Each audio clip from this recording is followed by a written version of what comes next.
Care বিষয়ে যুক্তরাজ্যে আসা ভাই বোনদের অনেকেরই সমস্যার কোনো শেষ নেই। তাদের সমস্যাগুলোর মধ্যে অন্যতম হচ্ছে কারো কোম্পানির লাইসেন্স রিবুকড হয়ে গেছে, কারো ভিসা কার্টেল হয়ে গেছে, কারো কোম্পানি ঠিক আছে কিন্তু তার কজ কোম্পানি উইথড্র করে দিয়েছে, কাউকে আবার হোম অফিস মেইল করে দিছে 60 দিনের, যে 60 দিনের ভিতরে নিজ দেশে চলে যেতে হবে অথবা অন্য কোনো কোম্পানিতে ভিসা সুইচ করতে হবে। আবার কারো কোম্পানি ঠিক আছে কিন্তু তাকে কাজ দিচ্ছে না। এমন নানান সমস্যা নিয়ে যখন কেয়ার ওয়ার্কাররা জর্জরিত, ঠিক এই সময় যুক্তরাজ্যের সরকারের পক্ষ থেকে ওই কেয়ার ওয়ার্কারদের ব্যাপারে নতুন একটি সুসংবাদ আসলো, যেটি আগামী মাসের 9 তারিখ ইমপ্লিমেন্ট হবে।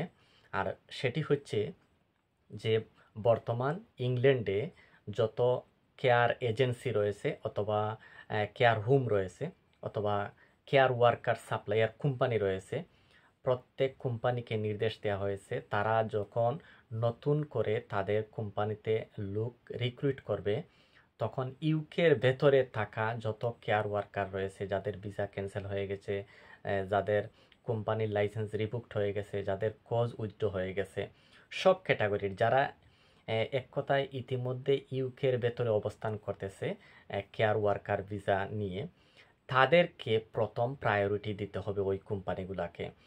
এই কোম্পানিগুলো যদি ওদের বাইরে লোক নেয় তাহলে কিন্তু সেটা হোম অফিস বা যুক্তরাজ্য গভর্নমেন্ট অ্যাপ্রুভ করবে না। তাই তারা যখন নতুন কোনো লোক রিক্রুট নিতে চাইবে, ঠিক তখন কিন্তু যুক্তরাজ্যের ভিতরে থাকা সকল কেয়ার ওয়ার্কাররা প্রায়োরিটি পাবে।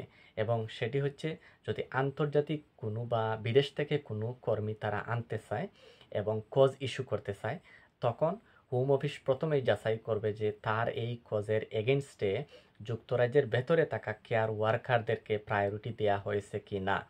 যদি দেখে যে এর ভিতরে প্রায়োরিটি দেওয়া হয় নাই, তাহলে বাইরে থেকে লোক আনার জন্য যে কজ ইস্যুর অ্যাপ্লাই করা হয়েছে সেটি তারা অনুমোদন দেবে না বা গ্রান্ট করবে না।